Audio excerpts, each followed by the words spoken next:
Hello दोस्तों, क्या हालचाल। तो कल सभी का इंग्लिश फॉर कम्युनिकेशन का एग्जाम है एंड सबसे पहले सभी को बेस्ट ऑफ लक। आपका पेपर बढ़िया जाएगा। जितनी भी आपने प्रिपरेशन की है आप कॉन्फिडेंट के साथ लिख कर आइए। आज की वीडियो ज़्यादा से ज़्यादा 4-5 मिनट या 3-4 मिनट की ही रखूँगा एंड इंग्लिश की कुछ टिप्स मैं बताने वाला हूँ जिनको आप फॉलो करके अपने पेपर में बहुत अच्छे स्कोर कर सकते हैं। एंड ये कुछ मिस्टेक्स हैं जो बच्चे करते हैं जिनकी वजह से जो लिख कर भी बढ़िया आते हैं उनके भी मार्क्स इंग्लिश में कम आते हैं, क्योंकि इंग्लिश एक आसान सब्जेक्ट है एंड सबको इसको जिसको भी थोड़ी बहुत इंग्लिश लिखना आती है खुद से वो इसको बिना पढ़े भी पास कर सकता है। बट आप लिखने के पैटर्न में क्या गलती करते हैं इसके लिए मैं आपको कुछ टिप्स बता रहा हूँ। एंड इंग्लिश में आपकी प्रेजेंटेशन बहुत ज़्यादा मैटर करती है, आपकी राइटिंग बहुत ज़्यादा मैटर करती है।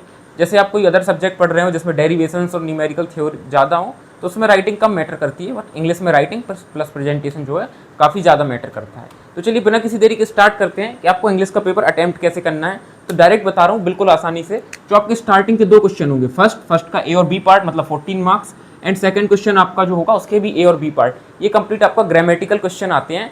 तो इनके जो है आंसर आपको यहाँ से अटैम्प्ट करना स्टार्ट करना है। ये दो आपके 14 मार्क्स में लगभग 14 नहीं, एक क्वेश्चन अगर आपका 14 मार्क्स का हुआ तो आपके 2 क्वेश्चन लगभग 28 मार्क्स के हो जाते हैं, इसके ही आसपास 21 मान लो। तो ये सब क्वेश्चन आपको सबसे पहले अटैम्प्ट करने हैं, ये आपके 10 से 15 मिनट में ही निपट जाते हैं।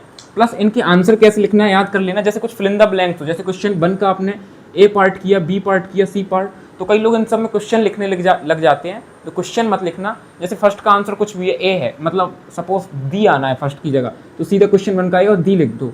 कुछ और आंसर है जैसे अब बिलो कुछ भी ऐसा लिखना पड़ता है, आपको सिलेक्ट करना पड़ता है प्रीपोजिशन, तो सीधे आंसर लिखो, मतलब क्वेश्चन मत लिखना, क्वेश्चन 1 का पार्ट डाल के सीधा आंसर लिखो। तो स्टार्टिंग का आपका 14, 21, 28 मार्क्स जितने की भी ग्रामर आएगी यही कई बार आपको अकेले पास करा देती है, इतना आसान पेपर आता है। तो सबसे पहले ग्रामर अटेम्प्ट करना 10 से 15 मिनट में हो जाएगा। सेकंड नंबर पे अपने थ्योरी क्वेश्चंस पे आना, कम्युनिकेशन टॉपिक है, ये भी आपको पास करा सकता है अकेले।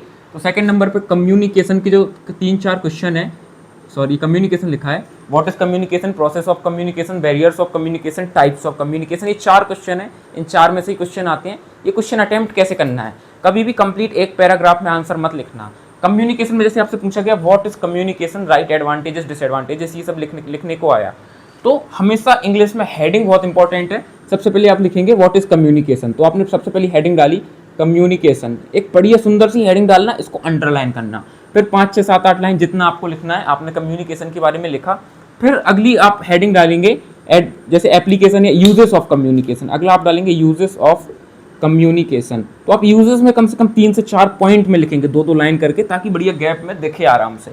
उसके बाद आप लिखेंगे एडवांटेजेस ऑफ कम्युनिकेशन, फिर 3 बढ़िया हेडिंग डाल के इस तरीके से लिखना। ऐसे आपके पेज भी बढ़ते जाएंगे, प्लस हर एक थ्योरी क्वेश्चन जो है टीचर आराम से आपको मार्क्स दे सकता है कि आपने एक हेडिंग लिखी है, 2 मार्क्स आपके साथ में इसमें दे दो, 2 मार्क्स इसमें दे दो, 1 मार्क्स इसमें दे दो, 1 इसमें, तो 7 में से 6 मार्क्स कई बार आपको ऐसे मिल जाते हैं। थोड़ा स्पेसिंग के साथ लिखना, गैप दे के लिखना। और ये जो फूल पत्ती बनाने की चीज़ है, मतलब थोड़ा अच्छे से प्रेजेंट करने वाली बात है, ये अच्छे से आपको लिख कर आना है। तो कम्युनिकेशन अकेला और ग्रामर आपको आराम से पास करा सकता है टॉपिक सबसे पहले। जब आपका सब ये सब हो जाए देन आपको लास्ट में किस पे आना है, अपनी राइटिंग स्किल्स पर। राइटिंग स्किल्स में आपका क्या क्या हो सकता है, आपका लेटर हो सकता है, रिपोर्ट हो सकता है, और भी जो एक आध दो टॉपिक, प्रेसाइज राइटिंग हो सकता है, प्रेसाइज राइटिंग, ये सब 2-3-4 टॉपिक हैं आपके। तो इनका मैं ये नहीं बताऊंगा लिखना कैसे है, ये आपने फॉर्मेट पढ़ रखा होगा, सब कुछ पढ़ रखा होगा। बस इसके लिए मैं एक चीज़ बोलना चाहूँगा कि आप फ्रेश पेज से लिखिए, बिल्कुल फ्रेश पेज।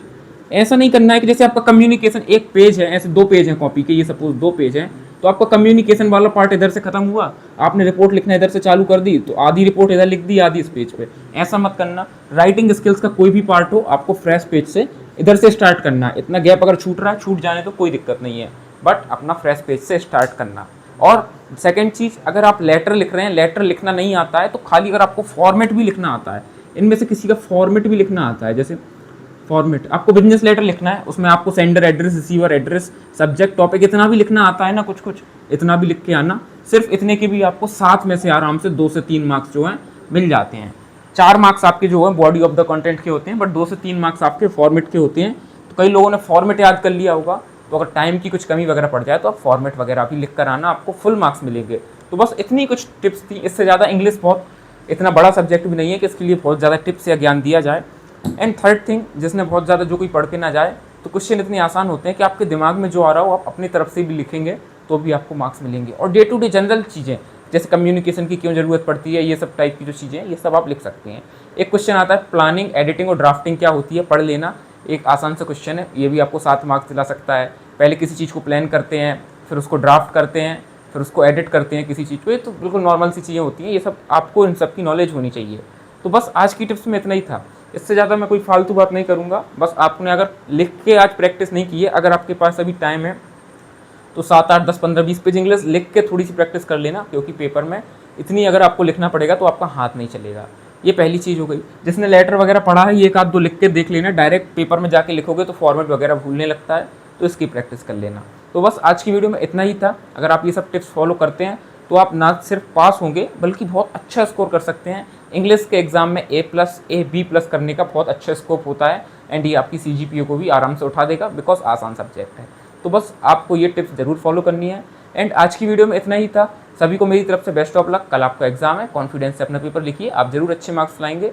मैं मिलता हूँ आपको अब नेक्स्ट वीडियो में, तब तक के लिए सभी को बाय। अपना एग्जाम कॉन्फिडेंस के साथ लिखें।